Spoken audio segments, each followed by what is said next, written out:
We made this. Welcome to the Starlight Ballroom. Hey!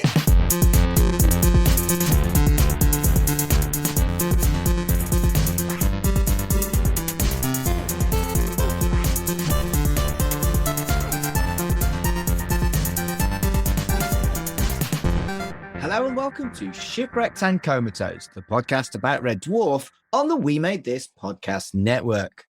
My name is Mark Adams and welcome to Series 7 of our long-running, not as many episodes of Red Dwarf as you might think, podcast on Red Dwarf. With me at this time is my co-host, Kurt. Hello, Kurt. Hello. I am back. I am back, baby.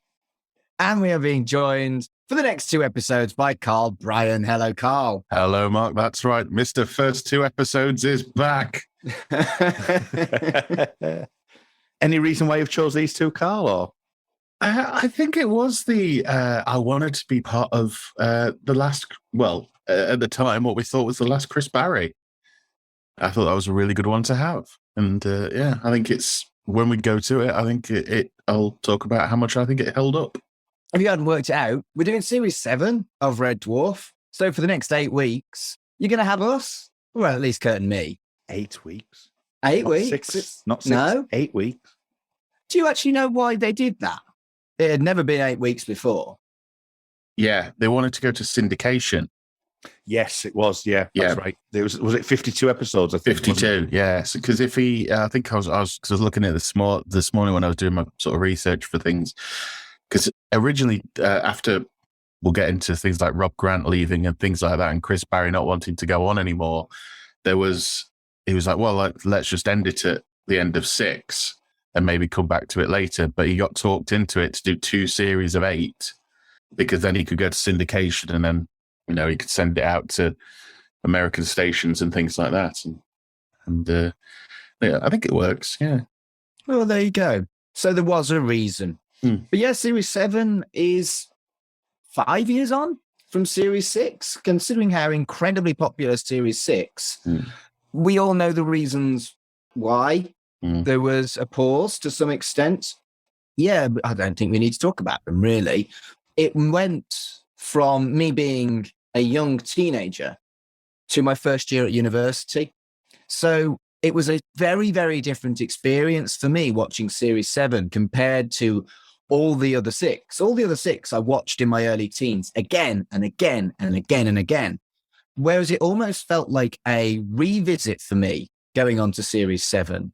And it was a completely different experience. What were your experiences of that 5-year gap? Was it a similar thing for you too? I don't know, really. I mean, it was 97, wasn't it? So I was in second year of sixth form when this came back out. So you were looking, I was starting to go out properly at that point. X-Files was kind of at its peak, 96, 97 as well. The film came out. The X-Files film came out in 1998. So there was there was a lot of hype around that. And I do remember, I've been watching quite a lot of 7 and 8 recently, just in preparation for this. I thought, I'm going to give them another shot. What I found was that I tend to remember them slightly differently, depending on what the episode was. And I know we've discussed this in the past, but the extended versions, the remastered versions, there were so many different versions that I tend to recall most of the extended ones more than I did the laughter track ones. And then going back to them and listening to the ones with the laughter track on, it was a different experience. So it is a strange series for that perspective. And I have some thoughts on Series 7 as a whole and moving forward with Doug Naylor as a whole, which I'll talk about. But yeah, I mean, around that time, I was starting to get into party mode, and time was starting to get short for me. And there's a couple of overlaps as well with another podcast that I do or have done in the past. But we'll get to that when we find out the origins of Dave Lister's birth. But that's for another episode. Yeah, I think I want to go back quite significantly to talk about things like the extended versions, the non-extended version, the remastered versions. But I also want to hear what Carl's experience was about the whole 5-year gap thing first. I don't think it felt like 5 years for me, because I was about 15 at the time when this happened. And I think because I'd got the videos by that point and I'd been watching them fairly consistently, I'm very much if I start watching something, I will watch it again and again and again. And I remember at that point, I would have been sort of watching, because I think only be a couple of years before this at the first, it would have been when Series 6 came out, was when the first few series came out on video. So I was probably getting myself caught up with the videos and going through them again. And then probably by the time I'd got to that, we were getting ready for 7.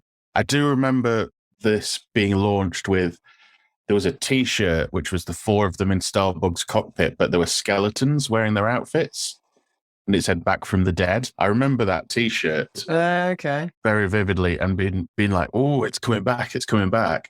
And being quite, what's the word? Is it trepidatious? It's about what was coming after 5 years off. You know, what's going to be happening? Is it going to be the same? Because you knew about. I think I saw it on an issue of SFX somewhere. There's like, oh, people are sort of deserting, I think was the word used. Red Dwarf, and Chris Barry was going, Rob Grant was going. Obviously there've been the issues with Craig Charles, but he was back. You know, is he going to be the same? Is it going to be easy enough for me to watch in the same way, you know, you can't listen to certain music or you can't watch certain films because of the people who are in them. But yeah, I remember this. And talking about the remastered and the extended versions, for this, I've always previously seen the TV versions with the laughter track. So for this one, it was actually by accident, but I thought it worked out quite well. I've watched the one that doesn't have a laughter track for comparison. So now I've seen both, same as you have, Kurt. And it's a much different experience. So I'm probably going to go into it as we go on there, but it is a lot different on this one. Yeah, and I think what we're going to do for Series 7 is we're going to look at the TV versions. For this particular episode, but only this one, is at least my plan. I've also had a look at the extended version to give me an idea of what the differences are. I've watched every single version of this episode that I could, including the commentaries, but I'm not going to do that for every single episode. But what I thought we might do is we might kind of do a bonus episode at some point where we talk about the series as a whole as an extended version. We don't have to do it soon, though. I think it'd be nice to look back at it after Series 8, because I think a lot of things that they attempt in this series gets fine-tuned in 8 with the more sort of bigger scale of things with sets and things like that, introducing a lot more characters and putting them in different situations. Because I think this one kind of breaks away a little bit from previous series in that, yes, they are still on Starbug, but they get up to a lot more stuff. But it is a really odd experience that there isn't one. I mean, you know, things like Netflix replacing songs in Series 1 was something we noticed. But for this, there are so many different versions that it was actually quite a discussion on our chat group on how the hell we were actually going to cover Series 7. So for simplicity's sake, we've gone for, like I say, the TV versions as they were broadcast. So add a spanner to the works on them, because I've got the DVD in front of me now. And, you know, what I've been doing, like you, Mark, to be fair, is I've been watching the Netflix versions when they're on Netflix, and then they weren't on there anymore. And I downloaded the UK TV versions. And the UK TV versions, I've got some weird cuts. So it's another version on top of another version as well.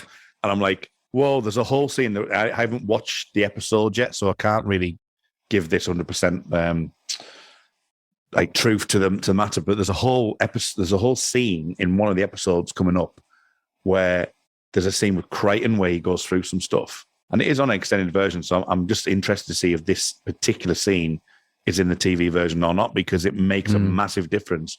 Because he says a joke about it later on. It's like the joke doesn't make any sense because you haven't seen the scene.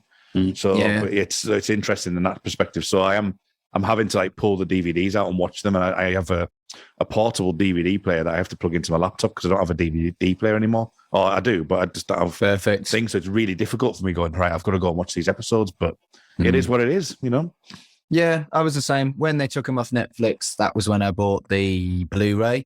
And again, there's so much stuff on that Blu-ray that there's so much potential to watch all the Blu-ray extras and again, talk about those at a later date, which I think I'd like to do as well. Yeah. There's so much Red Dwarf stuff that we can do that we've got specials forever is basically what I'm saying. Well, it's like Red Dwarf. Red Dwarf doesn't seem to like finish ever. It will never finish. It will always be left on a cliffhanger. And yes, you never know if it's going to finish or not. So talking about cliffhangers, the end of series 6, that was a massive cliffhanger. And you and I, Kurt, actually covered a almost in-between episode that was written, 25 years later, called Into the Gloop, which is set between Out of Time and what we're looking at today, Tikka To Ride. So if you do want to have a listen to that, scroll back down the feed and look for Into the Gloop. And I think you can actually get the Into the Gloop script for free online if you look as well. They definitely sound like album tracks, don't they? Tikka To Ride, Out of Time, Into the Gloop. You can have them as your first 3 tracks of the album. Perfect. Oh, a lot do work, don't they? The Inquisitor, Better Than Life. It does sound like a bit like a Genesis sort of. Yeah. Oh, Genesis. Yeah. But yeah, I do feel like Into the Gloop does fit really nicely into the timeline. It slots really nicely and works.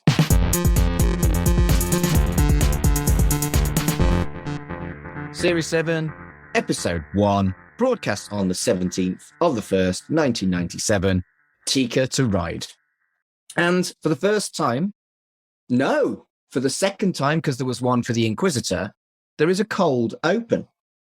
A 28-year-old listener does his log, number 1, and talks about the ending of Series 6, and there are some clips from that final episode, and he explains that they killed their future selves and destroyed their time drive, which reset the timeline, and the camera blows up. Yeah, I think that they deliberately did this because in the same way that Series 3 threw away all what happened at the end of 2, like where are the twins, what happened there.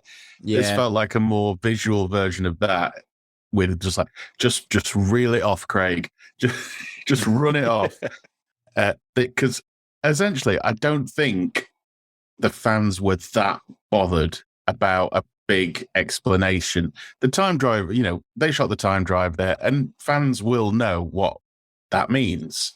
They've watched other sci-fi as well. It's probably a massive trope of Doctor Who over the years. They destroyed the time travel thing, so nothing happened because it never did happen. And I mean, I can't remember which other episode it is, but there's one where Lister said, "Oh, it's not going to have happened because it hasn't happened yet. It's happened actually." That kind of thing. I think it was the Inquisitor. That's it, the Inquisitor. So whenever it comes to time travel, they've always had a very flimsy, let's just skirt round it a little bit. It does seem a bit simplistic, wibbly-wobbly, timey-wimey reset button, but that wasn't such a cliche in 1997. No. It makes sense as well. It does make sense. It's just explained by the worst possible person to explain it. Yeah. And it's totally designed to do that, isn't it? It's totally designed to, let's get this out of the way. Let's move on to the next episode. And then take it from there. Like you said, like in their Series 3, they're not renowned for doing that. And something I've only just thought of then, and I'll mention it now, and I know that you haven't seen the Dave stuff, Mark, but they do kind of reference some cliffhangers in the later seasons. And that seems to me like it's like going with the times that people are, and then start to get to that point of I need this answering. Right. And they do it in a rather clever way. And it'll be interesting when you get there to see how that kind of transpires. We'll get there eventually. And I'm still vouching for watching Red Dwarf 10 Trojan together, because we have to do that. Okay. We have to see at least Trojan, if not the entirety of Red Dwarf 10. Yeah, so it is interesting. The camera itself, that was somebody's camera that they found in a loft or in someone's house or something that they actually put together. Brilliant. So I thought that was good, using, because it looked like as it happened, a bit like the Zapruder film, like an 8mm camera or something. It was quite quite a small camera. So Crichton greets Lister and they discuss how the paradox has meant that the timeline is unstable. And for me, does that mean that they've just explained all of their goofs and continuity errors with one line? Oh, possibly. It's a nice little get-out, isn't it? It rang to me that when, if have either of you seen the first of the J.J. Abrams Star Treks? Yeah. Have I seen the first of the Star Treks? Have I seen the first of the J.J. Abrams Star Treks? So you weren't seriously asking me that question. It was worth it, the look on your face. You like Star Trek, Kurt? I like Star Trek. How they explain that away of, oh, we've gone through, it's black hole, isn't it? We've gone through a black hole, and therefore now the timeline can be anything. It's completely white clear. It reminded me of that, but obviously this was many, many years beforehand. And the way this, to me, I thought was funnier because this was explained away so much quicker than the time problem. And that Crichton went, this has happened in a kind of like, so get used to it. So this is what the case is. So this is what's going on now. I quite enjoyed that. I thought it was good. And yeah, it was interesting to, especially where we go from here with what's going on with Starbug and things like that. It's basically a massive excuse to say, we built the set again and we're going to make it look different a bit. So we're going to have camera placements because we've got no audience, so we can have a wider set and we can, light it differently and all that kind of thing. So, which in itself, just wanted to mention this at this point, probably part of Chris Barry coming back was the fact that it wasn't going to be filmed in front of an audience. That was that part of the stipulation. It was kind of, a lot of things had to happen for them really to get back on board with it. They just wanted to clear 12 to 14 weeks. And I know, Mark, you mentioned you listen to the commentaries. They mentioned that quite a bit in the commentary where they're saying, I actually really like it. And, it's really good. It comes across really well without the laughter track. I might have different opinions on that, but but it is that this wouldn't have happened if it was in front of a live studio audience. It wouldn't have been made full stop. So I think that obviously the differences that Doug Naylor wanted to put in and the fact that we haven't got that studio audience is actually really pertinent to actually having a Red Dwarf 7 in any case. And then basically Crichton huffs and tells Lister to do the distress call, and he informs people that they are now on supplies. We then go into the new credits. Have you done your homework, Kurt? Have I, Smeg? Okay, so... Do you know what I actually did think about it when I watched it this afternoon? And I was like, must watch the credits. And I forgot. So, the new credits, trying to take a look at it as if you'd never seen them before, feature a CGI Starbug, some kind of weird tug of war, a warship shooting, Crichton's head blowing up, a woman as part of the crew, the cast against metal bars getting soaked, an exploding pagoda, that same woman punching Lister, a mechanical cat, and Crichton walking like a drag queen. Did we know that Kachansky was going to be in this series? Had she been announced, or was it a surprise? Because I genuinely can't remember. I remember it being announced. Oh, okay. So it wasn't a huge surprise that there was a woman as part of the crew then. Yeah, I remember being, I think in that about, I mean, it probably would be worse now, but they were probably scared of the risk of announcing, like, if they didn't announce it, then sort of like the second episode in Rimmer's gone, and then the next one they bring somebody else in, people may switch off in the meantime. It is quite, the same as we've said before, how they really don't give one when it comes to putting clips in the title sequence. Because there will be some people who are like, who's that? Why are they there? Why isn't there that much Rimmer? And then it's not going to get revealed for 3 episodes, which is good because it keeps them watching for the first 3 episodes at least. But yeah, I think if you could probably get away with it now, you could probably put a character in it and then kill them off or bring in somebody surprising. I mean, Joss Whedon wanted to do it famously with Buffy the Vampire Slayer. There's a character who dies in the first episode of that, and they wanted them to be treated as like one of the main gang only for them to get absolutely slaughtered in like the first 10 minutes. But I think the network said absolutely not. So they are in that episode, and it's a fairly famous actor, Eric Balfour, who's gone on to do a load of other stuff.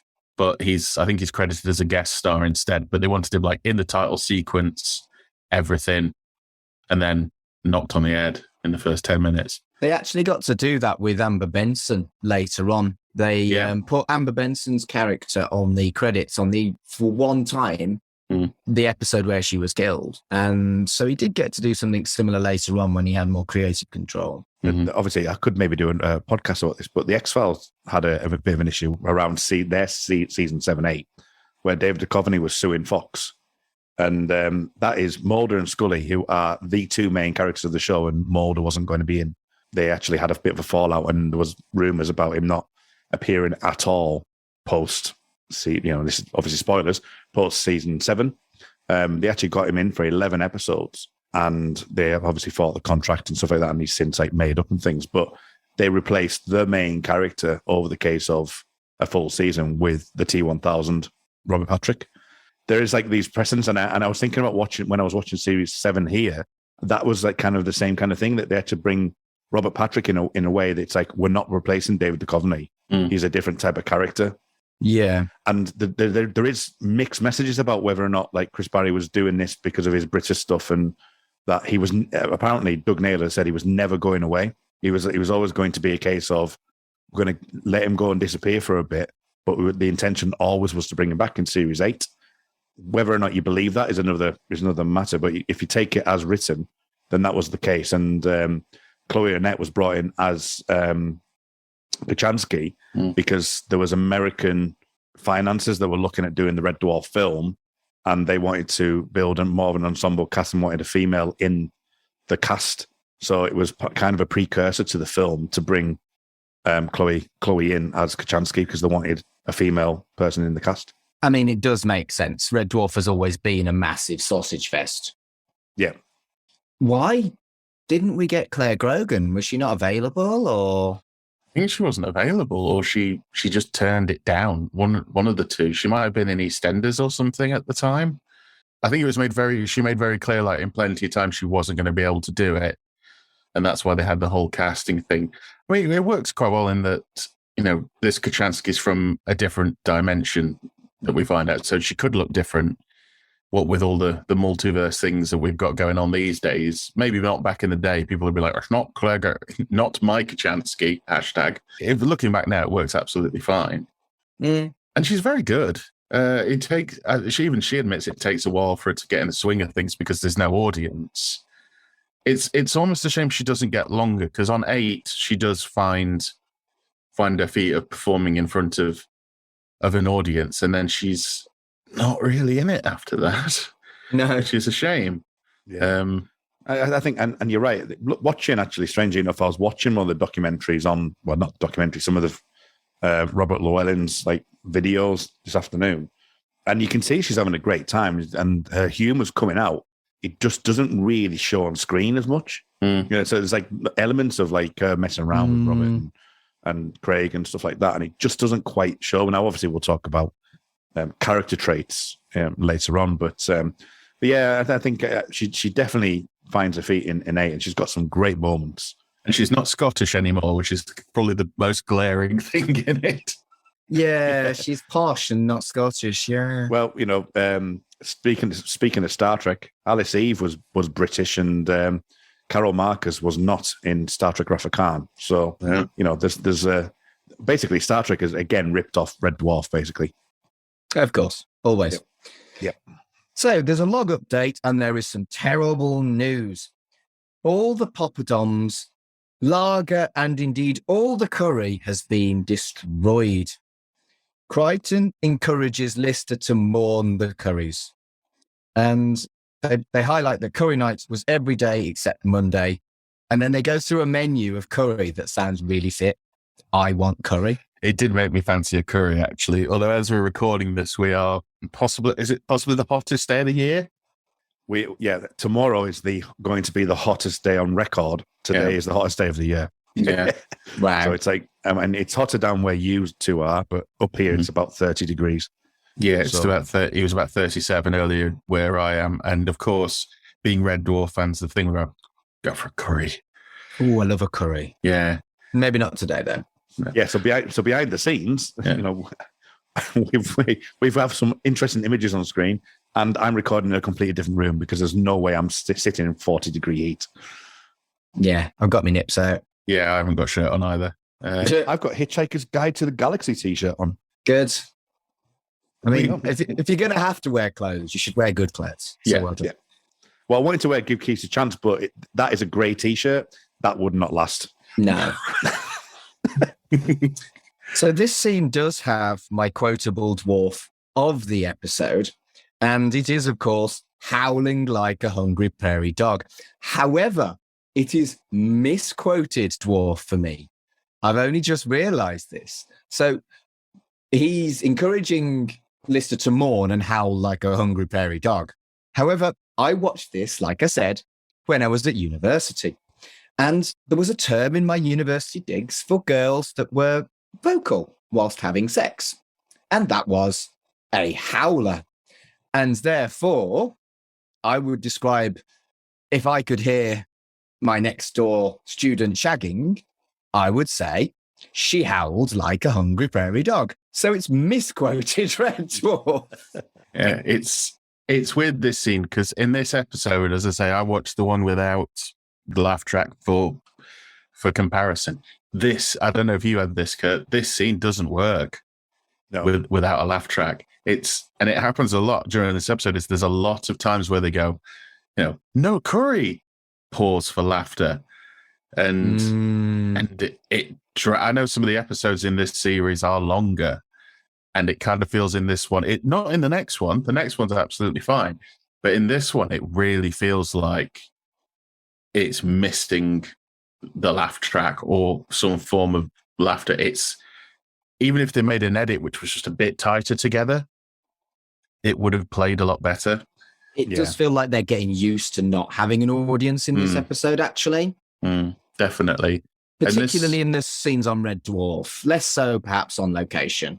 Yeah, I think the location bits are the strongest bits in this episode. And the dwarf stuff is the stuff where, and I can imagine it must have been tricky for the actors as well, going from, got an audience there, we can play out a laugh, we can do that. And I think, again, it's something that Chloe Annette was talking about during 7, is you don't know if it's funny because the only person who's probably laughing at it is Doug.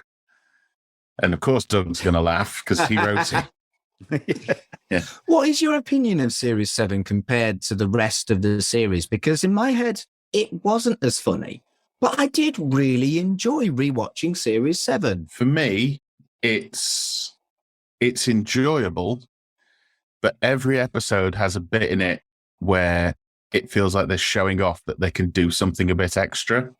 Right. For me, in this one, it's the tunnel. And they even admit it in sort of behind the scenes thing. No, we've got this tunnel. We're going to use it. And yeah, it's a gorgeous looking tunnel. Yeah, it is. They don't need it. No, that tunnel was it Norcroft or something? Because ironically, we were supposed to record this last week and we didn't for reasons we won't go into. But I then switched the telly on, and the hottest place in the country that Monday was Norcroft. Oh, there you go. I'd never heard of it. I'd never heard of it before until research Red Dwarf. And then when they went to record it talking about it, it was on screen. It was bizarre. Yeah, this series as well it's a transitional series. I feel, in terms of watching this again after a good while off from watching it. To be honest, it becomes very apparent that obviously they did get the CGI quickly because they had a falling out with the model people because Doug kept changing the script constantly and they just didn't have time to build things. Right. And I think that spoils some bits. Well, the next scene is CG, and I didn't make very copious notes. So just drew a smiley face because it's not as good as the models. Yeah. So my take, and I bear in mind, as I say, I've got the Dave and the Promised Land stuff to think about as well.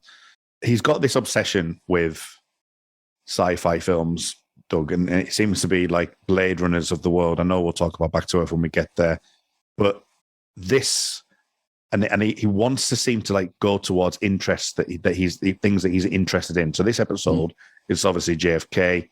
You know, the film JFK was out 92, 93 with Kevin Costner. Yeah, one of my favorite films of all time. Yeah. You know, you've got like sort of, you know, so something like that he wants to portray. He wants to like instill that kind of Star Trek, and it's not even Star Trek. It's kind of like this emotional. He wants to have this emotional heart to each episode, and Red Dwarf has had that, and it's had its moments, and it's had some real high concept sci-fi moments. But Doug and the people he's brought in to write seem to want to go down the route of, you know, having an emotional moment with Rimmer. He wants to have the emotional resonance of things in the show, and you know, but what seems to be strange with him, he seems to like go between two ideals with it, and it flips backwards and forwards to like the old school Red Dwarf and that kind of style. Because if you look at Series 8, even though it's more serialized and has an 8-episode arc in some ways, it's got like two-parters pretty much. There's that story element to it, and I know that some of the film is actually included in that, some of the ideas for the film. But then you go to Red Dwarf 10, and it kind of gets back to like old school Red Dwarf, and then the 12 episode seasons 12 or the Promised Land go back to this idea of like the heart of something. And some of it is amazing, some of it is absolutely incredible. I love a lot of what he does, but it's hit and miss, and that's the problem. Red Dwarf had a formula 1 to 6. 7, as you say, is trying to find that formula, and it can hit really well, but it can also miss as well. And there's some of the things like Back to Earth is a big miss. So it's stuff like that where I really appreciate the challenge and the concepts that he's trying to portray and some of the stories he's trying to do. But there is this thing. It's like it's caught between like 2 or 3 worlds, and it's difficult. Having said that, Series 7 for me, I've come to appreciate more and more each watch that I've done. Yeah. But there is some moments, and I will talk about them during the actual series itself, that I actually do groan and ache about. And it's the first time, you know, we talk about episodes that we've had in the past where we don't feel is the body swap, for example. We don't think that's the best episode ever. But I didn't groan at it. And there's moments in this series where I actually go, oh, right, it's not good. And that starts to instill in some of the episodes, and there's that weakness in the series moving forward. I think for me, the biggest deal was the laughing track. And a lot of the fun of Red Dwarf is, like you were saying, the pause for the studio audience, but also laughing along with these imaginary people on the laughing track. And I think... Well, it's not imaginary people. It's not imaginary people because they have... No, you know what I mean, though. I don't know these people. Yeah, so they're basically what they did for the laughing track is they recorded it in like the October. So it was like filmed back-to-back 6 episodes. Then they actually got an audience in, and they watched it, and they recorded that track. Well, the complete lack of it meant that I think psychologically it made me think it was less funny than it is. It isn't as good as Series 6 or Series 5, but it isn't shit. And I think the lack of people, in inverted commas, to laugh along with when I watched it almost made me self-conscious in a weird way. Because, you know, I was a teenager, I'd just gone to university. I was about as self-conscious as a human being is likely to ever be. And it just seemed less funny than it had been before. But I think that was an unfair take on it, affected by the laughing track, or, well, lack thereof. It definitely works better with the laughing track. Yeah. No. And I know there's like, you know, as I say, there's with the laughter track, you are getting the reactions to people, which is great because you do hear some right through the series. There's some episodes where you'll hear somebody laughing, and it's quite a unique laugh. So you know, it is quite a nice thing to see. But again, if you look at like Matt will be listening to this, and he'll know exactly what I'm talking about. There's a particular moment in one of the new Red Dwarfs where you can totally tell Danny John Jules is holding. It's like that moment with the boxer shorts with Lister, where they're just holding because you know that he's just reacting to the laughter because he's kind of going, is it going to calm down yet? And there's no that, and it goes to Carl's point about the editing of it, where you know, could they tighten it up? Have they tightened it up in some ways? Because it does seem that the laughter tracks does seem to fit in perfectly with what they've got. So yeah, then there's there's the CGI Starbug scene, which I had built myself up to utterly, utterly loathe. It is below average for the time, but it isn't completely rotten like my over-exaggerated memory seems to think it would be. What's your opinion on the CG? Is it really as bad as we kind of suggested it would be? Yeah. Yes. It's really bad. And I appreciate that basically it was in the early days and they kind of grabbed, I think his name's Chris Veal, who was doing something elsewhere, and they went, "Oh, can you put a spaceship in it?" And he was like, yeah, sure, I guess so. So I don't particularly blame the CGI artists for it because they were probably up against it. You'll see this, and we'll see this a lot in Stoke-Mere Clipper as well. I think it's because they kept changing things. And one of the things, because I did watch the extended, is the scene at the beginning with the ship and it empties out the toilet, basically, on a planet. And that looked so bad. And a terrible way to come back. Like after 5 years off, and it's like, oh, here's a poo joke. It's not even got any dialogue on it. I thought the ship looked good in the title sequence, where it does the big spin round, sort of close to the camera. But it bewildered me how they couldn't find some way of upgrading the footage of the models. Because they only really needed Starbug. They must have, I know they said the models have been destroyed, but they got film footage. They got film footage, and this was... There's an explosion in Star Trek, and I'm going back to Star Trek again, where a Klingon bird of prey gets exploded, and it's used in about 6 films. Yeah. Brilliant.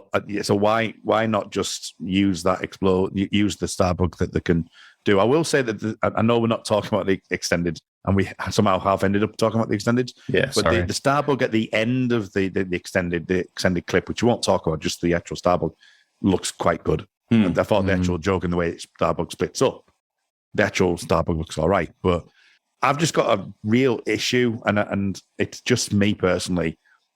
I've heard Babylon 5 is one of the best sci-fi shows of all time. I could not get with the CGI, and I could not deal with watching it. I couldn't do it. And that's why I just love the Enterprise D model. I love Starbug. I love Red Dwarf. I love those models. And it just has something extra. Yes, there's like Orville at the moment, which you can still tell is CGI, but it's come a hell of a long way. But something like the late 90s when you're putting that on, and I think the biggest thing for me is that it's a step backwards. It's not like it's the beginning of Red Dwarf. It's like we've seen better. Yeah. It's different. Yeah. I remember feeling at the time, because I'm sure this was when the re-releases happened, oh, he's Lucased it. Yeah. But the remaster's not 99, or was it around this time? I think it was around this time for the original ones anyway. Because I do remember feeling that it's like, oh, it's always the way with good directors, like, oh, they'll embrace the new thing straight away, not realizing it's going to take a good few years before it's actually going to be worth using. Yeah, don't buy a new games console on day of release, because there'll be an update 6 months later. Or it'll bomb. Really matters. Yeah. It's like people were saying, oh, the new, I can't remember which one it was. It was either the Xbox One X or the PS5. They were like, oh, this is great. It's like, not if it dies on its arse within the first 3 months because no one can buy one. Yeah. There's been plenty of that. I mean, look at laser discs and HD DVD when they came out. And yeah, I had them. And just that kind of thing. And I really feel that looking at some of the backstage sort of interviews and the documentaries and stuff, there still seems to be a slight element of bitterness between the Mill and Doug Naylor. And Doug Naylor seems to come across with this very almost petulant kind of, well, they weren't ready, so we had to do this. And it's like, yeah, but they weren't ready because you kept changing stuff. Sure. And it's almost like what could have been. So if Doug Naylor hadn't changed stuff, what would have we had? Because we'd had... Because I get the feeling there are model shots in this, isn't there? And then they get mixed in with CG, but the model shots they shot were all of a sudden completely unusable because Doug Naylor changed it round. And yeah, it's just, but you'd think for just the we're flying through space bit, you could have used a model shot and, reversed it or, played it backwards. Flipped it or something. Yeah. Flip the film. We will actually talk about Tikka To Ride properly at some point rather than an overview of the series. Shall we? It's the beginning. It's the opening episode. You've got to do these things. True. So we do have a new, bigger cockpit. And Crichton explains the anomaly has expanded the Starbug and suggests that they check that the cargo bay is stable. And that is a lovely little explanation of why they've got a much better set. You did feel like they're about to turn to camera and do the wink, big thumbs up. Yeah. It's it was just that big, it's one of the things the fans they're fine. We go, it's 200% bigger because of the anomalies. Like, that's how we're going to explain the set. Wicked. In the same way, series 3, it's like, we moved to the officers' quarters. That's why the set looks nicer. Yeah. Fair enough. It makes sense. It doesn't need to make deep, brutal sense, as long as it makes some sense. And it looks really cool. It does. Yeah. It is gorgeous. The new set is really, really cool. And it does feel like it is kind of shouting out to the financiers or producers, the American producers, saying, this is what we can do on a budget. Yeah. Imagine what we can do with a film. So next up is the cargo bay that you talked about briefly with that beautiful giant fan in the background. And Kat suggests getting the time drive again. Lister wants to use it to get curries, and the other two refuse. But I know you've said it already, but that fan, it's so cool. So good they never came back to it. I know. What I love in the commentary on that, though, is that Lister, or Craig Charles, is the only one that realizes it's been flooded, because the direction was you're in, the cargo bay has been flooded. Yeah. And you've got them all kind of like walking on the spot with the smoke, and you can see the lights coming through the floor, and everyone's just saying, no, was that what it was? And Craig Charles going, yeah, we got told. I never got told. And you can just see it, and it becomes so obvious when you actually watch it again. It's like, actually, they are just walking on the spot until they're ready to move to the next bit. But it's a lovely little scene. And isn't it as well that it's a curved floor, so they're trying desperately to look like they're all walking on a straight platform as well.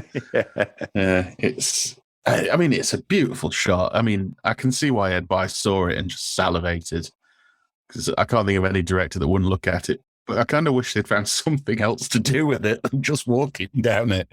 Yeah. I suppose you can't really. Yeah. So during this scene as well, Crichton points out that he needs to clear his cache files and has to have 12 hours downtime. And Lister checks where his RAM is. Right. Okay.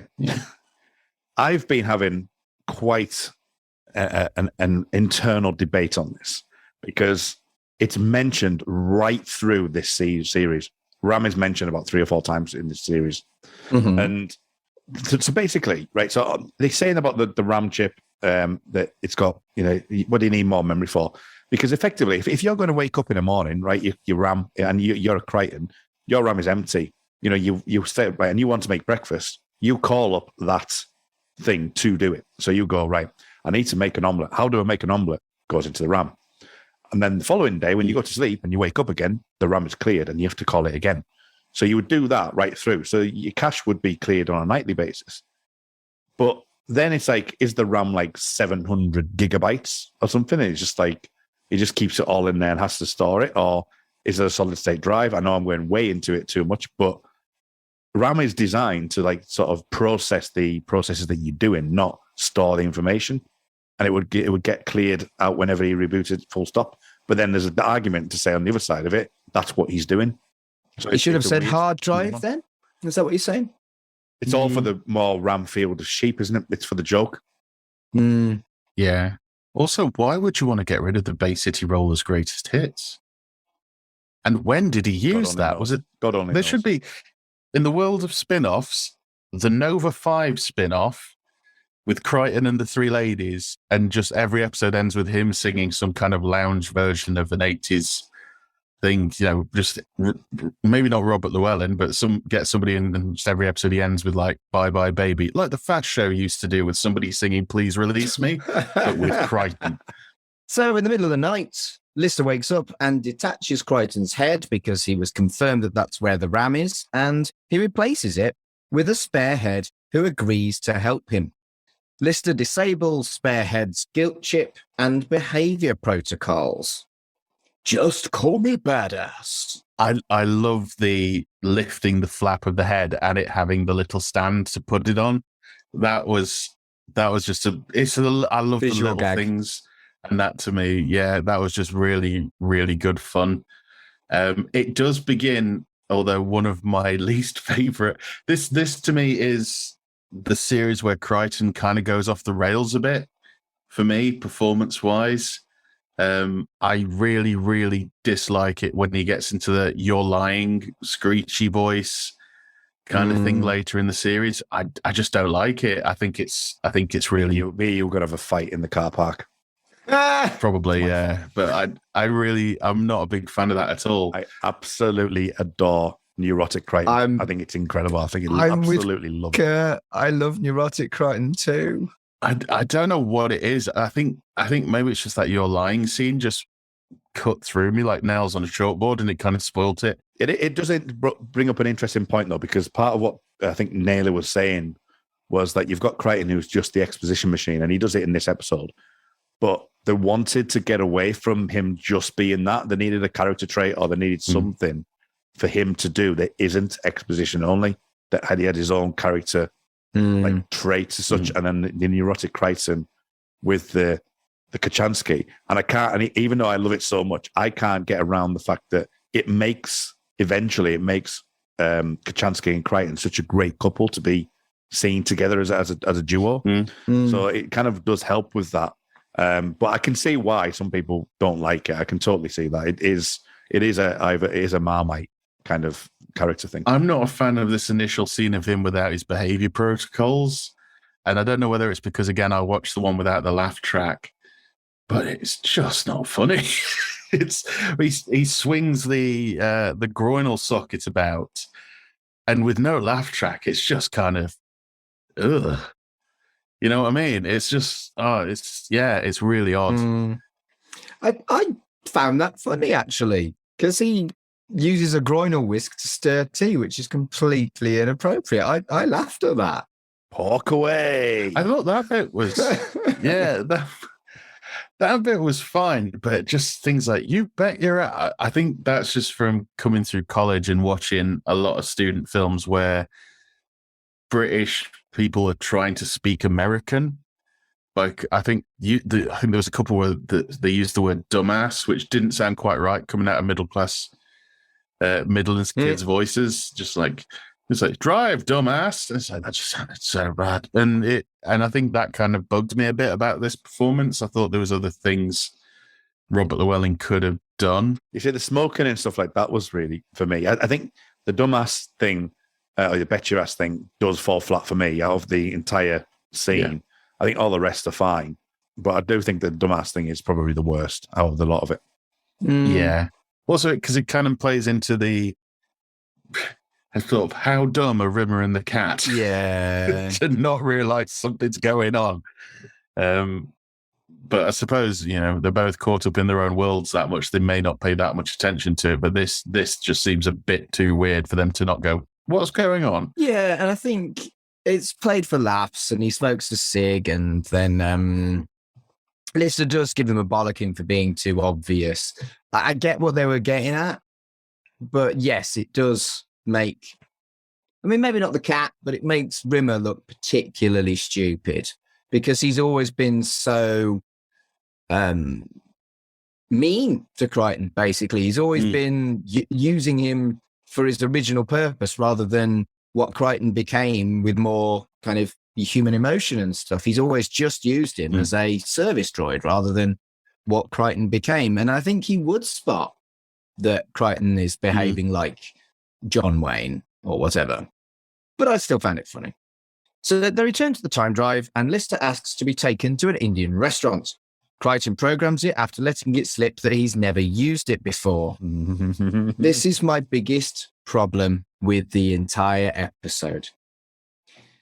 Yes, it's an exceptional episode. Yes, there's some incredible work recreating historic scenes later on. Yes, it's really, really outstanding when it comes to level of intelligence and cleverness, and it's a funny episode, but it absolutely shits on what they established. And your favorite joke, Kurt, from the last episode that was aired, it's not a time and space drive, it's a time drive. How do they get to America? And it was a huge plot point of Out of Time, and there is no way around it. I don't feel like I can't get over it. It makes me cross. It's weird because they don't explain it really in any form. No. In time slides, it's like, oh, the fluid must have mutated. Not even anything really throwaway like that. I'm actually looking at my keyboard now because Lister asks to be taken to the restaurant down the back of the JMC building. And I'm looking to just see if JFK is like one key out on JMC, and it's not, which I thought could be the explanation, but it isn't. That would have been too clever. But it's an interesting one because they don't really explain it, but it's just a kind of, we want to go there, so we're going to go there kind of thing in the writing. Yeah. It's, who cares? And it kind of plays in a little bit in that we don't know how they got there. They haven't got a clue either. So maybe they were wrong about the drive in the first place. Yeah. Because also in Out of Time, when you meet the opulent crew, they must have been able to do it because they've had dinner with the Hitlers. They acquired a separate drive, if I remember rightly. Oh, okay. Yeah. So it's not that drive. They kind of lost that. They wanted to repair the time drive because the other drive was working, but that one wasn't. That I agree with Mark on that. But yeah, I mean, okay. It's that suspension of belief to get as you say, to get that episode, and it is a really standing on mission. Because I was thinking on the back of this episode, and obviously a lot of the times you just let it fly, don't you? Because you know it's there, and you just kind of like go whatever. But when you think about it in general terms, why didn't they just turn the ship around and send it back 3 million years and spend 6 million years, and then Lister will be back on Earth and have him in a stasis? Yeah. It's I get it. They wanted to do a JFK episode, and it's exceptional. It's actually a favorite episode of mine, despite this. It's not even I don't think it's a mistake. I think they just didn't care because they wanted to get to the JFK. They do try. They do try, to be fair to them. They do try to like instill almost like a time prime directive in what Star Trek does. And I know Star Trek goes back in time a lot, and they have the temporal directive of like you can't interfere and things like that. And the smallest thing can have the cause and effect, which Crichton does say, and obviously the behavioral science kind of thing knocks that on the head. So there is that element of like when you come out of the episode and finish it, it's kind of, well, we're not going to do that again because we could have such a bad influence on the history of the world kind of thing. And obviously thinking about backwards is a different kind of dimension and all that kind of thing. But they do have moments, and it will be interesting to see when they do go back to Earth in various modes in the future about whether or not that kind of instills that kind of quality, which I'm sure they won't. Because of the way that it's being designed. So, yeah, you've got to suspend your disbelief. But unfortunately, it's it's difficult to do that, especially given that the episodes are back to back. That's the biggest issue. I think of all the bloopers and continuity errors, we obviously spot them, we highlight them, we joke about them, but this is the one that really grates the most with me. That's all. Also, this ties into the thing I mentioned in previous series of, so Lister's back on Earth. Sod trying to get back. We're here. Yep. Who cares if it's in the 60s? Yeah. I could go and invent something. I could go, not even something like scientific. Yeah, I could go invent the tension sheet. I can go invent, the lottery, anything like that. Who cares? Like, the time drive's broken. Whoopty! Doesn't matter. I'm back on Earth. Let's go to Liverpool. Yeah. But but I don't know. Yeah, it's an interesting. Maybe it's got to the point now where the crew are so tight they want to stay together. You're pushing it. But yeah, probably. So next scene is Lee Harvey Oswald setting up to shoot John F. Kennedy. He misses twice, and the boys teleport in, knocking him out of the window. They work out where they are after looking at the dates and the boxes marked Texas Book Depository. And after a comedy of errors, they kill Lee Harvey Oswald, who becomes a giant pizza. Police burst through and listen, and they think that they did it. Triton escapes using the time drive. It's a great scene. After everything I've just said, it's just a wonderful, wonderful scene with lots of fun visual gags and stuff. So the actual remake of the JFK thing, they were originally going to do it in black and white. But they thought, that would have been cool. Yeah, I mean, X-Files did it with their version when they did Musings of the Cigarette Smoking Man, where it was Smoking Man who killed JFK. And obviously seeing JFK in the actual film itself, JFK, and then there's other things that have replayed it. I think Quantum Leap did one, which was really interesting. If memory serves me right, it was one of the rare moments where they changed history, but originally the twist was that it was Jackie who died, not John F. Kennedy. So, but I think that was in our existing timeline. So actually Sam Beckett changed that timeline, if I remember rightly. Matt probably scream at me going, no, that's not right. That did that. But anyway, but I thought the way it was filmed right through this whole thing, it's just brilliantly directed. It's almost like they've copy and pasted what they've seen before, but they've done it on such a shoestring budget, and they've managed to get what they've done is absolutely amazing from that perspective. Obviously, when they jump in and they take out the guy who's a mime artist, I'm not fond on those jokes. I wasn't fond on the slapstick nature of those jokes where he was like being swung in and out, but I do adore. Oh, I enjoyed those. No, I'm not a fan, but I do adore that double take. It's one of my favorite stuff. Oh yeah, it's one of my favorite Red Dwarf moments of all time. That double take is just hilarious. It's wonderful. It is. That double take really doesn't work without the laugh track. I don't keep going back to it, but it I don't know what it is, but it's so slow without the laugh track. It's very much a Crichton looks at it, then he looks back, then he kind of rears back, then he looks at it, and without the laugh track, it's so hokey. But with the laugh track, it's brilliant. It's so, and the Acme way that the boxes are labeled of Texas Book Depository, and it's the thing is as well. I know they talk about how they try to redo the footage as close as they can, but I think that the set looks good for the Book Depository, and the guy they got to play Lee Harvey Oswald, looks good. Looks like you go, yeah, that's Lee Harvey Oswald. Yeah, it shows again that there's the extra budget there, because you wouldn't have got the outside the window set, which was a big set. And, you wouldn't have got that in previous series, I don't think.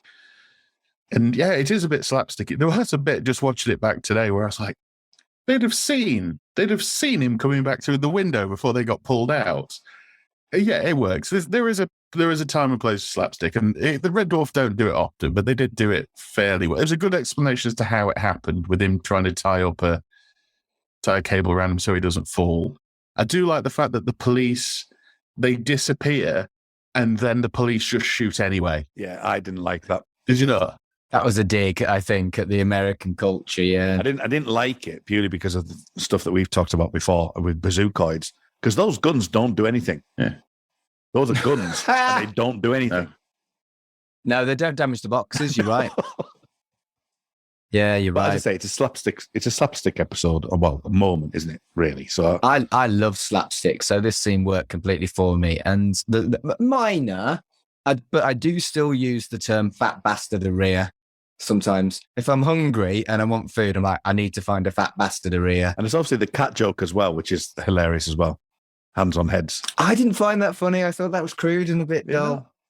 That was my least favorite point of that scene, actually. This is interesting how the divergence hasn't really happened that much in the previous series. But yet already in Mm. this episode, there's like divergence between the three of us. That'll be interesting to see if that continues. Yeah. So they land in the same place 3 years later, and the entire city is deserted. They come across a dead body that's been trampled to death. Crichton uses a newspaper to update his knowledge of what's happened. And JFK was impeached for sharing a mistress with a mafia boss, and he's been jailed. J. Edgar Hoover became president as a puppet for the mob, who were blackmailing him. The USSR and the States had a nuke deal with the mob and installed missiles in Cuba. And basically that meant that everyone evacuated the major cities. This is actually quite kind of high sci-fi in as much as one thing completely changes a world. And sure, this is obvious now, but I don't think it was in 1997. I think this was quite innovative about kind of changing history. Quantum Leap, like you say, played with the concepts, and obviously Doctor Who always did. But I don't know, it doesn't feel like a cliche to me. I think because in this instance, the character that's done it is, for lack of a better term, one of us. Right. Whereas if it's in Doctor Who, it's this otherworldly, literally otherworldly Doctor. You know, in Star Trek, they're I was going to say Space Corps, but that's in Red Dwarf. They're the Federation. Right. Whereas in this, it's just some bum from Liverpool, and he's inadvertently brought down society. You know, we could do it if we were in a similar situation, just through basic human greed and hunger. it has the Back to the Future moment, doesn't it, where Starbug doesn't exist. Yeah. And, you know, I always think about the photograph in that kind of sense that, you know, let's go back to Starbug where it doesn't exist anymore because you've irrevocably changed history. And as you say, the Doctor Who element of like, you know, I know it was a bit later on, and forgive me because I haven't seen the classic ones, but that fixed point in time where there's certain moments where you know that are fixed points in time, or you know that if you do change, then that can send the world in a completely different way. The Man in High Castle is a perfect example of that. You know, stuff like that which is much later on, but having like a point like that, which is, I think the human consciousness just knows that that's one of those moments, like the September 11th, and you know that, and JFK's assassination, the Martin Luther King getting shot. All those moments are just so pivotal to the way the world is that just imagining the change in that is open game for a sci-fi writer to actually work on that. The other thing in this scene that I actually wanted to whine about is I was actually quite irritated that they jobbed the cat's sense of smell. That had been his thing through all of Series 6, and they just completely kind of pissed all over his sense of smell, and the joke wasn't funny enough to justify it, in my opinion. No, it was funny in terms of like he's stating the obvious, but yeah, it's Cheap gag. It was a very cheap gag. I can see this is one of the only episodes where it's dug on his own. Not sure, to be So honest. potentially, because Paul Alexander does a lot of them. Paul Alexander comes in from the next one, I believe. Who's written? I looked into Paul Alexander a bit more, and he's written with Doug before on things like Canned Carrot, so he knows how to like put gags in and make things snappy and punch stuff up. And I think that's why we see. This isn't the weakest episode of the series, I don't think, but I do think we see a bit of an upturn after this episode in terms of the actual writing, where this one kind of leans a bit much into the comedy drama, but it doesn't really find its tone. So yeah, like you say, Starbug doesn't exist in this timeline because the USSR won the space race, and it was all caused by JFK's womanizing. Lister despairs, and Crichton has not only no compassion, he finds it quite funny. And it's at this point that Rimmer and the cat discover that it's Sparehead 2 and not actually Crichton. And then the time drive is frozen, and Crichton goes to find food. There's also the bit where they're going on about, you know, you brought about the end of civilization and this, that, and the other. And Lister says, yeah, man, I've still not had a curry, which I think is supposed to be like, oh, ha, ha, ha, ha, Lister loves curry. But I remember just saying, dick. Just like, doesn't care. It does kind of feel like the earlier series where Rimmer and Lister were both actually actively unpleasant people a lot of times. And they weren't really like that in 5 and 6. No, and it's weird because it kind of feels a bit like the curry thing has always been a thing, like from the very beginning. I don't remember it being leaned on this much until this series, if you know what I mean. Where it's, you know, I know at the beginning it's played off like this major traumatic event for Lister that he's he can't have a curry anymore. It almost feels like they dialed it up to 11. Like I said, with the financiers watching or whatever, right? Lister's all about curry, cats, the snappy dress, the Crichtons, this neurotic droid, Rim as a git. You know, it's just like we've taken the main aspect and dialed it up. Right. So we can show that we can do these big, broad strokes if needs be. And I think it is to the detriment a little bit. So they're at a campfire, they're eating chicken, and Crichton reveals that it's a person. Well, it's not chicken, sir. That's not chicken, sir. Well, That's that that's that man. man we found. Honest, I just, again, how as soon as it's this, like the moment. I know we talked about it last series with the, you know, well, we're just in 14th century in outer space. It's one of those moments where it's like, well, yeah, but it makes sense, and I think that's part of the reason of it. It's like, of course, he's going to do that, you know, and even like, and I didn't really appreciate it until recently, really. And I think it is because I actually watched the laughter track and non-laughter tracks over the last few weeks, is Crichton's discussion about the fact that, well, I didn't get any parameters. I tried my best. And he actually does say he did try his best. And I just like that's a concept that maybe got a little bit missed. And, you know, I definitely missed me because I'm too busy laughing at, you know, the fact that Cat's eating a human being. But the fact that, you know, Crichton is trying to say, I didn't get any parameters, I didn't get this, I did try. It just makes sense. It makes sense that, you know, you would eat your own kind. You know, I really thought that was actually a nice touch. I like the fact, I think Chris Barry's performance is the revelation that it's that man we've had is a very good joke, but just Chris Barry's growing about it all, just the smugness of it. And it's a very natural reaction for him to have, in that this has genuinely cheered him up. It's not out of being nasty. This has actually made him feel better about the situation they're in. Again, it's very series 1 and 2, where it thoroughly enjoys Lister's misfortune. Yeah, it made me laugh that it's proper Beano dandy sized chicken legs, like huge thing with a bone sticking out. Because watching it back again, where Cat's got this huge thing, and he's going like, chicken's good. It's like, what massive bastard chickens do you know that have seen clucking around? Because they're massive. And yeah, it's also, where were they? Did they not see Crichton preparing any of this? It's nuclear fallout chicken. Yeah, poor Eric. Eric. So the time drive bleeps and it's back in action. They agree to go back and stop themselves in the first place. They direct Lee Harvey Oswald to a different floor and hide from themselves. Lee Harvey Oswald misses because he's too high up. And they decide to find a second gunman at the grassy knoll.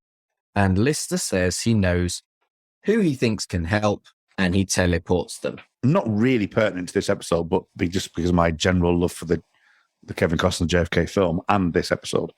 And I was watching this episode, well before we were due to record it, because I like to do that sometimes, just start from a series and continue right through to the end again, and then, you go around in circles. But go back to make your notes. Yeah. So and sometimes it's like, well, actually, I just want to put something on. It's like nice to watch. And I thought, well, actually, I'll start from series 7. But there was a day when Wordle had Knoll, and everyone in Britain was having a major problem with it. And I was like, yeah, I got that in 2. And it was like literally because I'd just watched this episode. I was like, well, that's the grassy knoll. That's what that is. Perfect. So I've thrown my dummy out the pram with Wordle. I said if I ever failed, I wouldn't do it again. And I did 90 consecutive days and it was the word sever that fucked me over. And I stuck to my word. Fuck Wordle. I remember you mentioning this on Twitter, actually. I was livid. That you'd got to a certain point and you'd had enough now because you didn't get it. It was the first time I'd failed. Yeah, I've never played it. I've looked it up, but I've never bothered having a go. I do play a lot of word games, but I never got into Wordle, which is quite odd. You realise this dates it, don't you? And no one will be into Wordle by like August, September, whenever this airs. But anyway, fuck Wordle. It sucks with its shit American bollocks. Was it American though? Wasn't it someone from Britain that designed it? Yes, but then the Americans took over and made it their spelling. Yeah, they sold it to the New York Times. Just going back to the grassy knoll thing, one thing I loved is the reaction of the audience when Crichton points out the grassy knoll, just this growing, oh, like it's that dawning realization. And this made me think, did it happen like in real life? Did it happen the way it happened because they kept ballsing it up? You know, did the grassy knoll shooter happen because of the Red Dwarf crew? Or would it have happened even if they weren't there? What's the truth? Did they cause it in the first place? There's a bit of a chicken and egg going on. Yeah. Because if you actually literally go line by line, it doesn't really make sense. But then it's the whole, once you start talking about temporal mechanics, you can get yourself tied up in a knot because he comes in and they're saying, but they were in the fourth floor before they came in. But then that's forced like them up to the sixth level, but he got his third shot off. They mentioned about his third shot off, but it's like, well, he wouldn't have had that third shot because he still would have been knocked out. Yeah, so there's loads, there's little bits like that. And I might be getting that wrong as well, personally. That might be on the sixth floor. I remember, I've probably mentioned this on a previous episode. Me and two friends sat down once to write a short film, and we decided it was going to be like a time travel paradox thing. We didn't get past, I think we were in the room together drinking tea and eating biscuits for about 3 and a bit hours.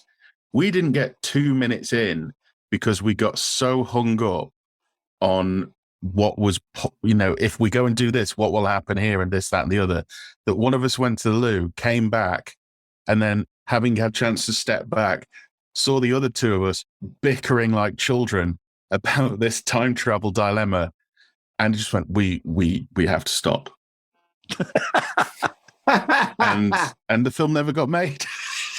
Funny that. So it was just utter bickering for 3 hours about time travel and about if we did this and this wouldn't work. It wasn't even meant to be a serious film. It was a very silly film, but we wanted the science to be right. So I love wibbly wobbly, timey wimey stuff, and I always have. But I would never want to write it. Never. I mean, credit to Doug Nail for giving it a go, and like the guys who write for Doctor Who and things like that. And there's like that show called Time. I mean, the guys who wrote for Quantum Leap, the guy who also wrote for Quantum Leap, must have tied themselves in knots. Just going, you know, especially when they were bringing in like real people. Like, I remember one where he jumped into the body of Dr. Ruth.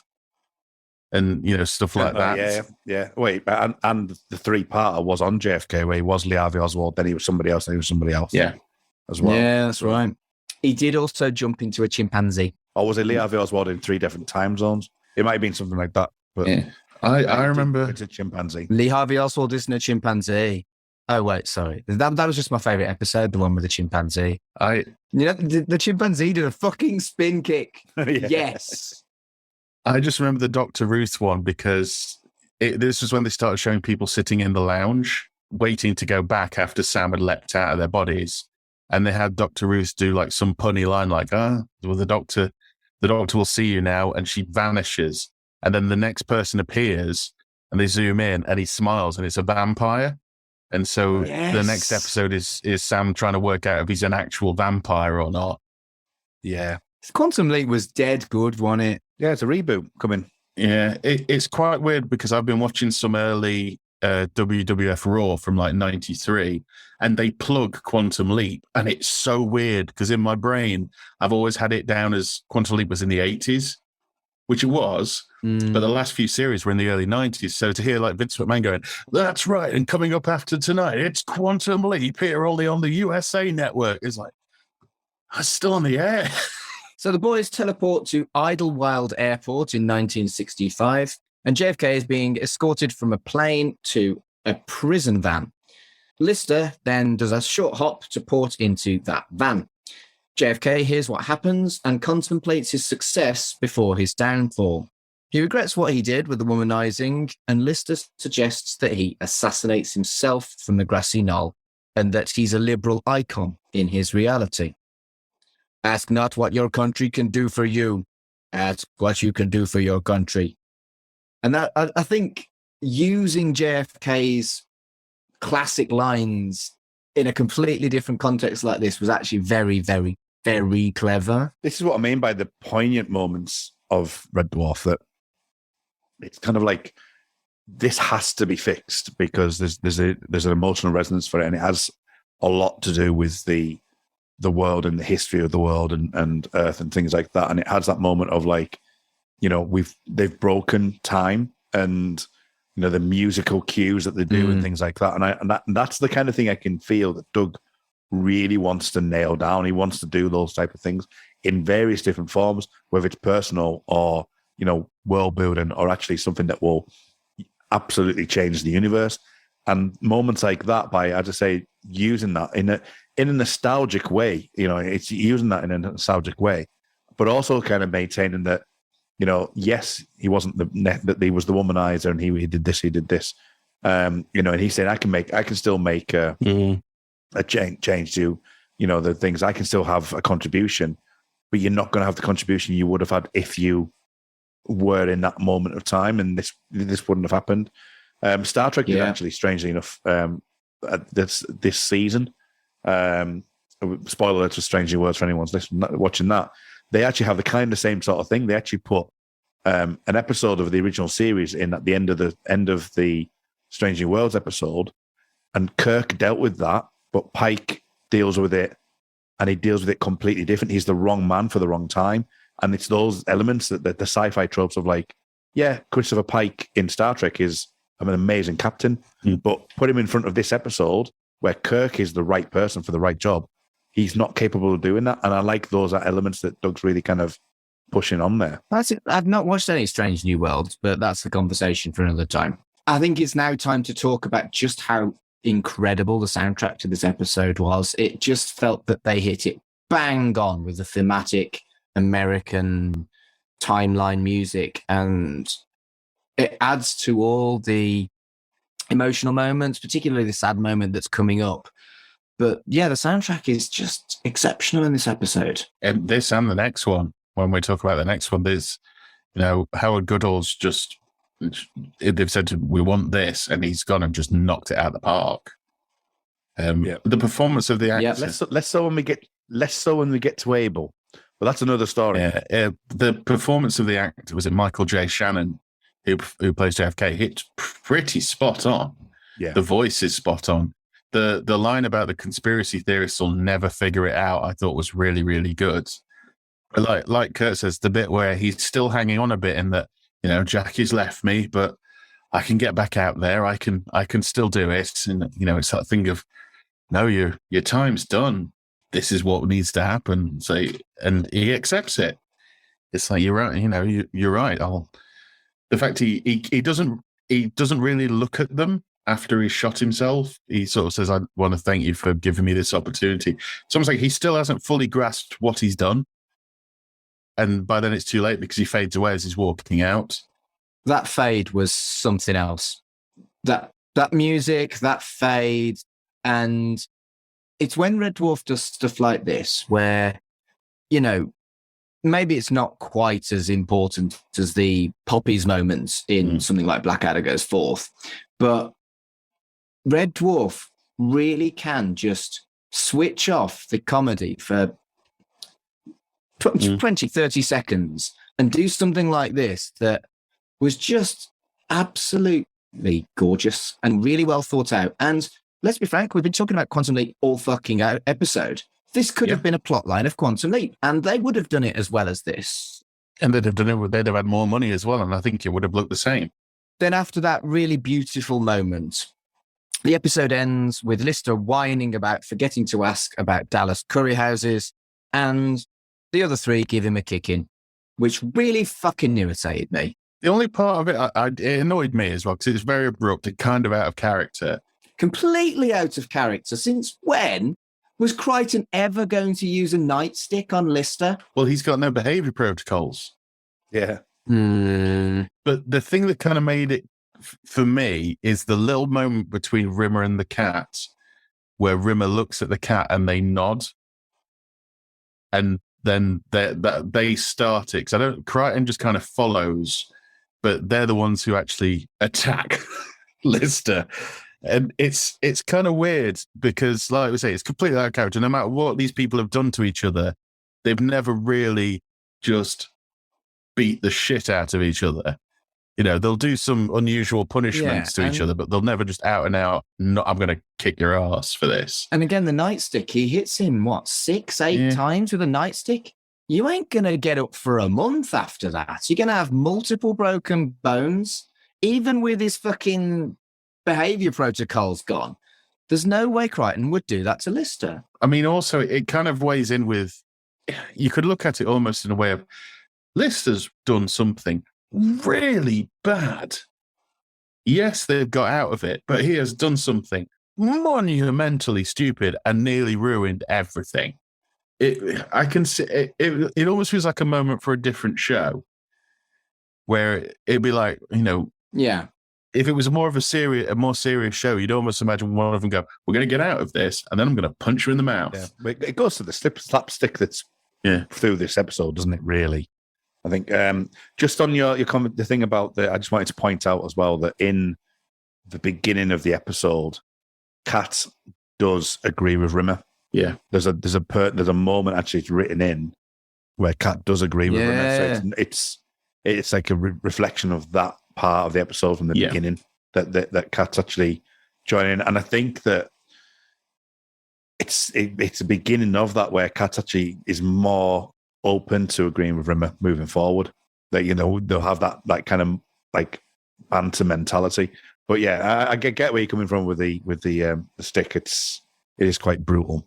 Maybe that's why Kat's smell wasn't working as well, because he's become more human and he's more open to things like agreeing with Rimmer. Less of his cattiness is coming through. But it's for some reason, because it starts with Rimmer. If you watch it again slowly, Rimmer kind of turns, looks at Kat looks at him, and they kind of share a moment and nod.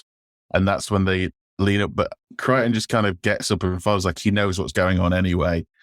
I think it's kind of lessened a bit by the fact it is comically, the other two are quite comically, like Kat is pogo sticking on him. Part of me kind of enjoys the fact Rimmer's just giving him a kicking, because he's not been able to give him a kicking for 6 series. As much as he's wanted to, because he's been soft-light and now he's hard-light. He's like, you know what? I'm just finally going to kick him in the balls. You know, he's put me through all sorts over the years. I'm just going to do it. I also like the touch that the 4 vagrants as well. Yeah, that it's again, you know, using attention to detail, which I liked. You know, and it's not stated as well. You would have to know the JFK law to actually understand that. Yeah. You know, so the fact that they've actually included that into it, it's I think is good. Very, very briefly, I'm going to go through what I gleaned from the commentary and the extended and remastered. The commentary has all 4 cast members, and they admit that they did struggle without a live audience, which I thought was really cool, that they were honest about that. And they point out various historical inaccuracies as well, which I hadn't spotted until I watched that. And Danny John Jules doesn't even remember the extra final scene whatsoever, because there is part of the remastered. There's an extra 7 minutes. There's a few extra extended scenes and a couple of little extra ones, but the vast majority of the extra stuff in the extended version is a 4 or 5 minute scene at the end, which you did talk about very briefly at the start of the episode, Kurt. And the only thing I really thought about that scene, which wasn't funny, didn't really add to it, but the model work was really good. There's also a bit in the extended ending where Rimmer's basically getting revenge, is the whole sense of the extended ending.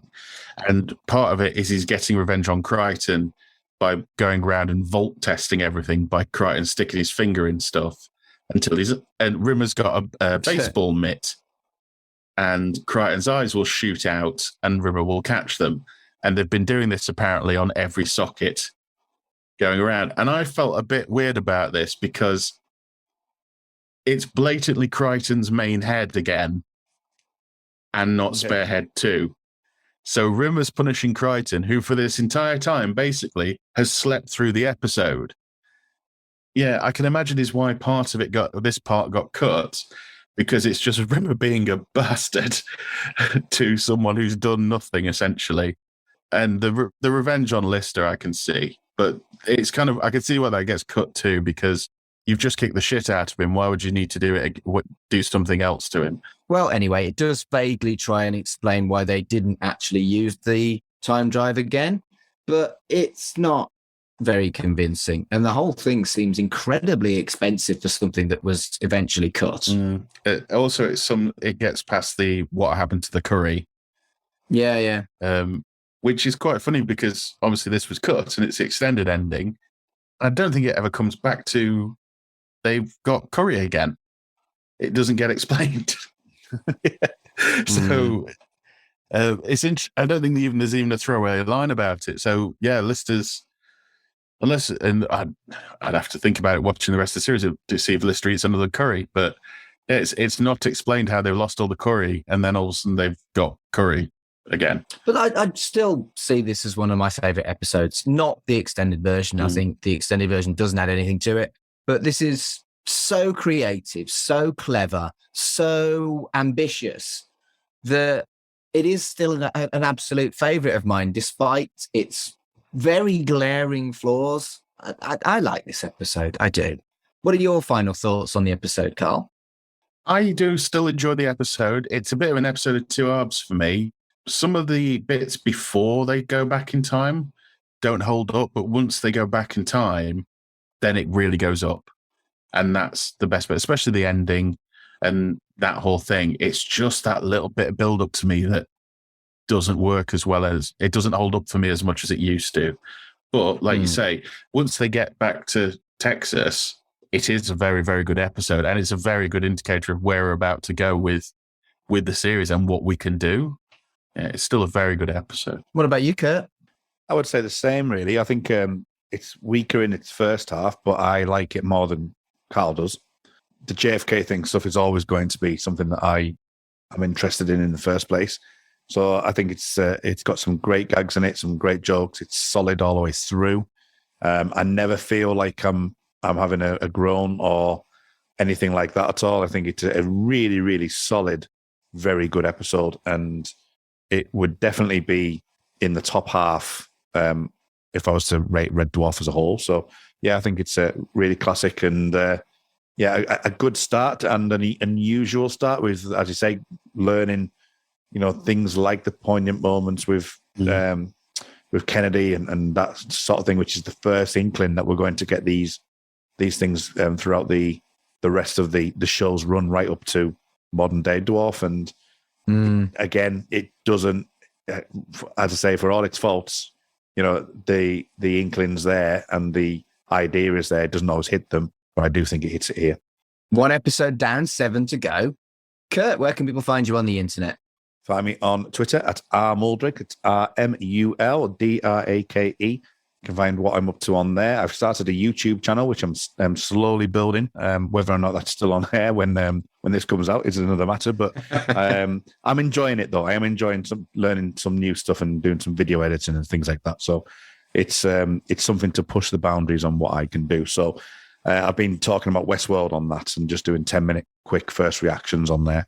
I've done a bit of Star Trek on there as well and a Thor trailer reaction. So I've done a few bits and bobs just to keep my toes in the water on that, and hopefully I'll develop that over time. But usual places, X-Files podcast, Make It So, the Star Trek Picard podcast, but find me on the Twitter. That's the best way to find me. Carl, what about you? Well, I'll be launching my new podcast, which is Rewind and Remark, where I'll be reviewing all previous episodes of Mark Adams' previous podcast escapades. Oh, for fuck's sake.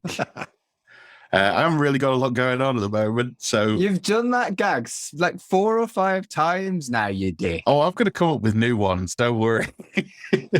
Until I've got something to do, I will come up with stuff.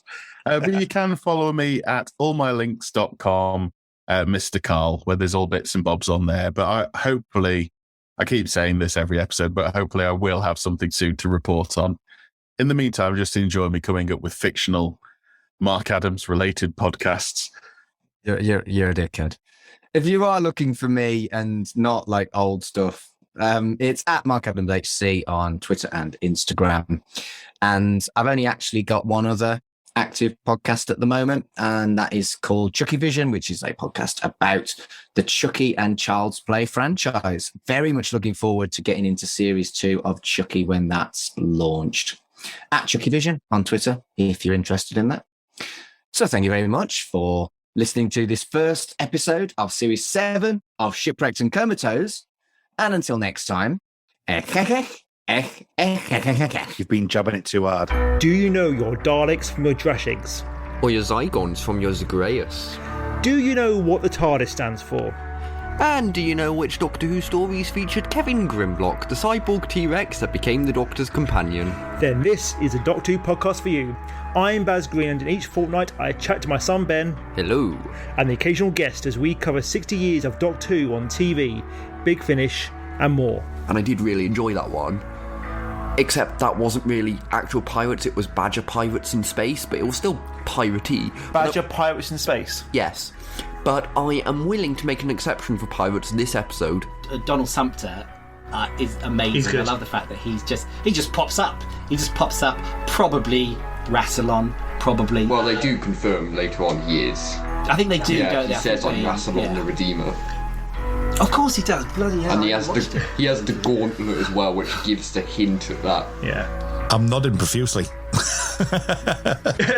Yeah. We're going proper classic Doctor Who as well, not it as well. Yes. In a week has done more for the show than the last 5 years. I do like how Ross D. Davies is kind of the PR spokesman for the Centurion special. That's quite fun. Yeah, and he's also saying, oh, well, Jodie and Chibnall still have an episode left. I'm not going to tread on their feet, but he is 14, just so you know, for the filming purposes.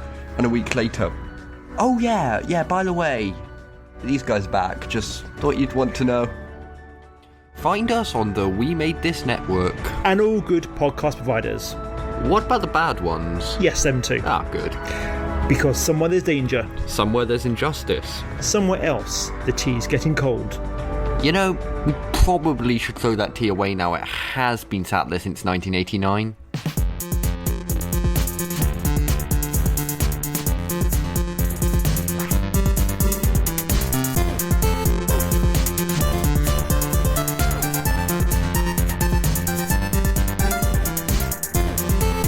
Shipwrecked and Comatose, a Red Dwarf podcast, was created and produced by Mark Adams and Kurt North.